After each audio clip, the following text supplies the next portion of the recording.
Hello and welcome to your channel as they like it. आप सभी का स्वागत है in the daily news analysis of 18 May 2022। आज के इस एनालिसिस में जो टॉपिक्स हमने कवर किए हैं वो इस प्रकार हैं। आर्मी ने रिक्वेस्ट किए हैं प्रोटेक्टेड मोबिलिटी व्हीकल, क्या होते हैं पीएमवीज। सेकंड टॉपिक है कैनबिस प्लांट्स क्यों हैं न्यूज़ में। Third topic is about INSACOG, क्या है इंसाकॉग। फोर्थ टॉपिक हम देखेंगे कि क्या है consumer expenditure survey. Fifth topic is about strontium group, क्या है। Next is digital services act जो कि यूरोपियन यूनियन पास कर रही है, वो क्या चीज़ है। Six topic is Stockholm international Peace Research institute क्या है और इसकी हाल ही में रिपोर्ट जो आई है वो क्या कहती है। Eight topic is about bomb cyclones, क्या होते हैं। And ninth is virtual digital assets, क्या चीज़ है। तो आइए स्टार्ट करते हैं 18 मई 2022 का news analysis. First important topic है प्रोटेक्टेड मोबिलिटी व्हीकल्स जो कि इंडियन आर्मी चाहती है। इंडियन आर्मीज पीएमवी चाहती है for high altitude areas and for deserts and plains. Protected mobility vehicles एक व्हील्ड आर्मर्ड पर्सनल कैरियर हैं जो प्रोवाइड करते हैं सोल्जर्स को प्रोटेक्शन फ्रॉम माइन ब्लास्ट या sudden attack by small arms जब वो इस व्हीकल के अंदर ट्रैवल कर रहे हों। यहाँ पे ये भी बता दें कि इंडिया के पास कैपेबिलिटी है कि वो पीएमवीज को प्रोड्यूस कर सके। Last year Tata advance system limited ने हैंडओवर किया था पहला infantry protected mobility vehicle to the chief of army staff. TASL India की फर्स्ट प्राइवेट सेक्टर कंपनी है जिसने प्रोड्यूस किया था आईपीएमवीज, और ये प्रोड्यूस किया था in collaboration with defence research and development organisation DRDO. Next topic है कैनबिस प्लांट्स।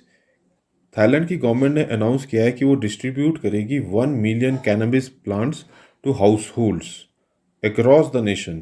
थाईलैंड गवर्नमेंट का कहना है कि वो चाहती है कि कैनबिस प्लांट्स को ग्रो किया जाए as a household crop. यहाँ पे ये भी जान लें कि थाईलैंड में 1/3 जो लेबर फोर्स है वो एंगेज्ड है एग्रीकल्चर में, और थाईलैंड जो है पिछले कुछ समय से प्रमोट कर रहा है कैनबिस को एज अ कैश क्रॉप।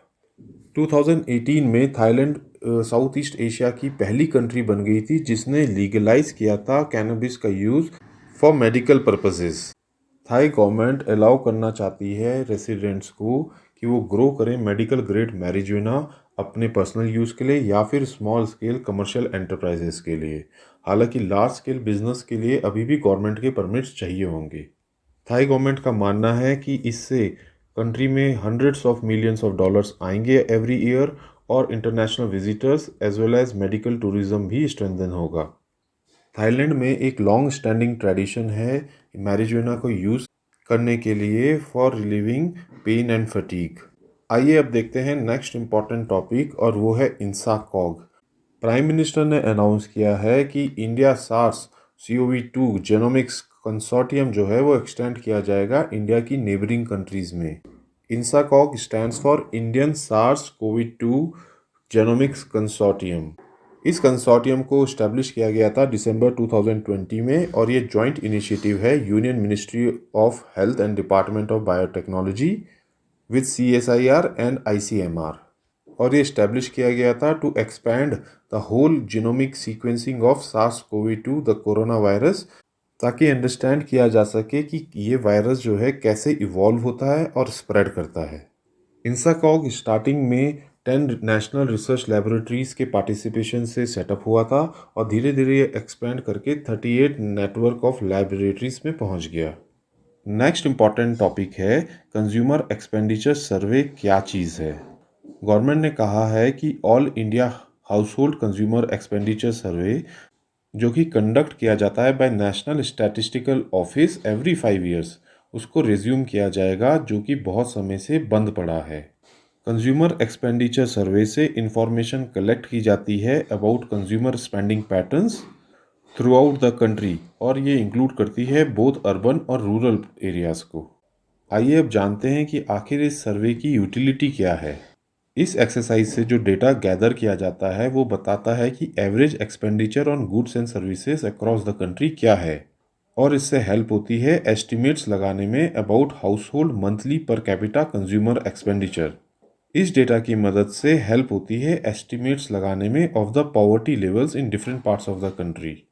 और रिव्यू करने में इकोनॉमिक इंडिकेटर्स जैसे कि जीडीपी। आइए जानते हैं इस सर्वे की आखिर ज़रूरत क्या है। इंडिया के पास कोई भी ऑफिशियल एस्टिमेट्स नहीं है about the per capita household spending. इस सर्वे से सेपरेट डेटा मिलता है रूरल और अर्बन एरियाज़ के लिए, और सेपरेट डेटा मिलता है for each state, union territories और डिफरेंट सोशो इकोनॉमिक ग्रुप्स के लिए भी। आइए देख लेते हैं कि इससे पहले सर्वे कब हुआ था। Previous survey was held in 2017-18। Government ने अनाउंस किया था कि इसके डेटा में कुछ क्वालिटी इश्यूज हैं और इसीलिए पिछले सर्वे की डेटा को रिलीज़ भी नहीं किया गया था। आ जाते हैं अपने नेक्स्ट टॉपिक पे, व्हाट इज़ स्ट्रॉन्टियम। माइक्रोसॉफ्ट का कहना है कि रिसेंटली उसके ऊपर जो साइबर अटैक्स हुए हैं वो Russian nation wide hacking group ने किए हैं और उस ग्रुप का नाम है स्ट्रॉन्टियम।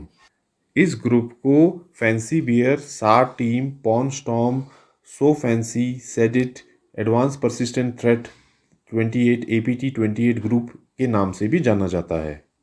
ये one of the most active cyber attack groups है और इसको one of the oldest cyber spy groups में भी गिना जाता है। ऐसा कहा जाता है कि स्ट्रॉन्टियम ग्रुप जो है ये कनेक्टेड है विद GRU, जो कि रशियन आर्म्ड फोर्सेस की मेन मिलिट्री इंटेलिजेंस विंग है। नेक्स्ट इंपॉर्टेंट टॉपिक है digital services act.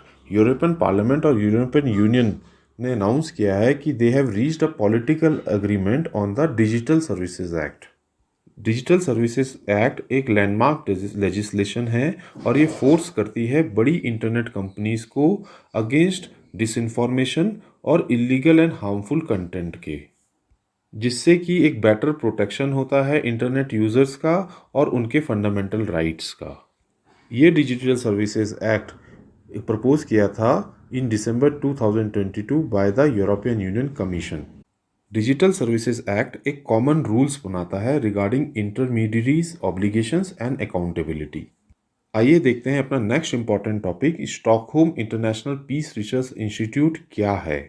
Stockholm international Peace Research institute SIPRI ने रिसेंटली ग्लोबल मिलिट्री स्पेंडिंग पर नया डेटा रिलीज किया है, जिसमें बताया गया है कि वर्ल्ड मिलिट्री स्पेंडिंग की कंटिन्यूड ग्रोथ हुई है 2021 में और it has reach to a record of $2.1 trillion, उस समय भी जबकि पूरे वर्ल्ड में पैंडेमिक फैला हुआ था।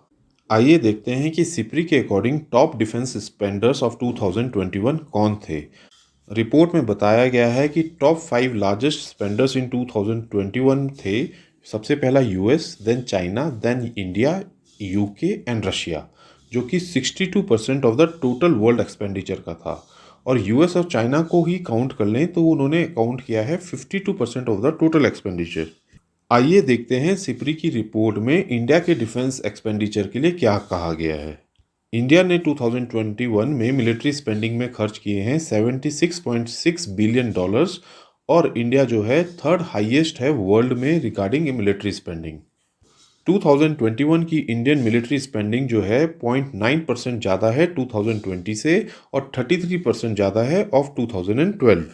रिपोर्ट में ये भी कहा गया है कि चाइना और पाकिस्तान से जो कंटिन्यूड बॉर्डर डिस्प्यूट चल रहे हैं उसके कारण इंडिया ने प्रायोरिटाइज किया है modernisation of its arm forces and self reliance in arms production.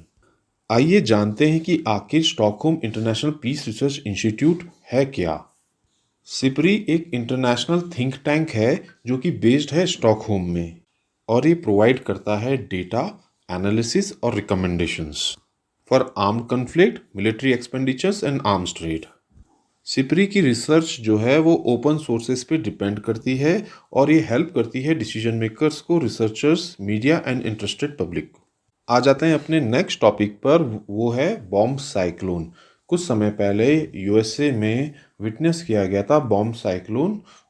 Bomb cyclones उन साइक्लोन्स को कहा जाता है जिनके पास एक्सप्लोजिव पावर्स होती है और जिनमें रैपिड ड्रॉप होता है एटमॉस्फेरिक प्रेशर का। एक साइक्लोन बॉम्ब साइक्लोन तब बनता है जबकि सेंट्रल प्रेशर जो है वो बहुत क्विकली डिक्रीज करता है by at least 24 millibars in 24 hours. Next topic है वर्चुअल डिजिटल एसेट्स क्या होते हैं। बजट 2022 में अनाउंस किया गया था 30% tax on income from virtual digital assets. Virtual digital assets को डिफाइन करने के लिए एक न्यू क्लॉज 47A इंसर्ट किया गया था under section 2 of the act.